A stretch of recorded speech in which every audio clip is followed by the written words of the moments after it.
Samsung just made one of the smartest moves for the Galaxy S26 series, and at the exact same time, one of the strangest.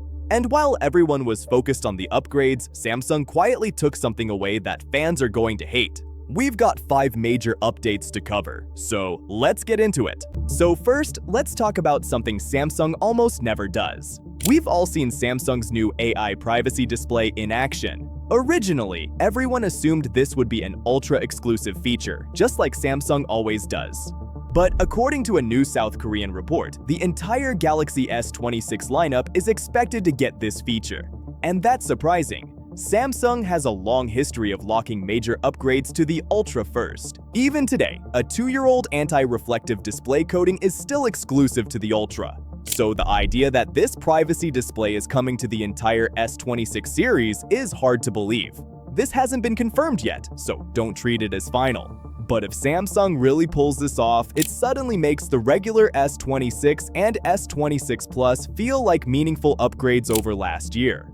Because spec-wise, those phones are otherwise very similar. And if you're not familiar with how this works, this is not a software trick. This is actual hardware built into the display itself. When you look straight at the screen, it's perfectly clear. But the moment someone tries to peek from the side, the display becomes unreadable. Now, here's what we know for sure. Just a couple of days ago, we saw the new Perplexity-powered Bixby in action. But that turns out to be only a part of the story. A teardown of the Perplexity app revealed a new hot word, "Hey Plex." And this isn't just a normal voice command. The code specifically references Samsung's private hot word SDK, not just generic Android microphone access. You'll be able to say, "Hey Plex," for the Perplexity AI assistant, even when the display is off. Now, here's what that actually means. Samsung is shipping the S26 series with not 1, not 2, but 3 voice assistants active at the same time, each one doing something different. It sounds crazy. And honestly, it kind of is. But here's something even more surprising. Just a few days ago, we saw reports claiming Samsung has frozen pricing not just for the S26 series, but even for its foldables. At the same time, Samsung executives openly admitted it's becoming harder and harder to absorb rising costs. And now we're seeing the reality of that.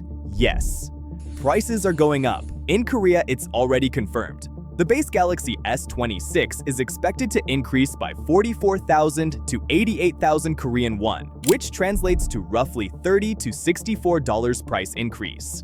Other international markets are expected to follow with similar increases, depending on currency strength. But here's the twist. The United States may not see any price increase at all. Samsung needs to stay competitive against Apple in the US, and raising prices there would be a huge risk. Now, this leads directly into the next part of Samsung's strategy, and you're not going to like this one. The iconic double storage pre-order deal Samsung has offered for years might be gone. Depending on the region, that upgrade was worth around $120. This isn't officially confirmed yet, but multiple Korean leaks suggest it's very likely. Removing the double storage bonus allows Samsung to cut costs without visibly raising the base price. Samsung may shift to cheaper perks like accessories or gift cards. That's a major downgrade for early buyers. And honestly, fans are not going to be happy about it. And finally, according to multiple reliable leaks, the launch date is now basically locked in. February 25th, Samsung is expected to unveil the Galaxy S26 series at an Unpacked event in San Francisco, with retail availability in early March. That makes this one of Samsung's latest S-series launches in years. But Samsung's next foldable could change the foldable market completely. Click right here to check it out. This is Techtics, and I'll see you there.